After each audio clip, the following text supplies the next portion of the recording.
Eudora Welty framed every story she wrote with vivid descriptions of where the story takes place. A sense of place was important to her work and to her life.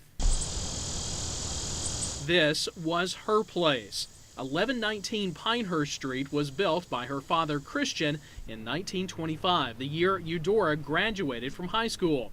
She would soon leave for college with the goal of becoming a writer. She returned to Jackson just 6 years later when her father died of leukemia. And though she often traveled, this would be Eudora's home for the rest of her 92 years. She was so observant that it just made her world so alive, that this was, she saw the depth of what was here, and it was enough. All the inspiration she needed was right here, in the place she was born, in the home her father built, and in the books she read. She could write anywhere, but all of the finished work on everything she wrote, short stories, her essays, book reviews, everything, novels, happened here.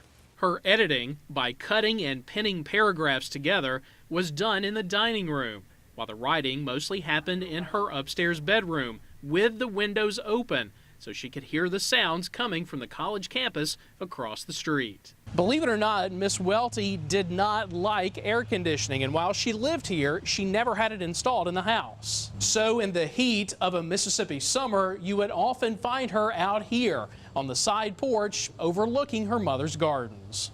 Her mother, Chestina, designed the gardens so that no matter what the season, something would always be in bloom. Today, visitors can see the gardens and the rest of the house as it was in the mid-1980s.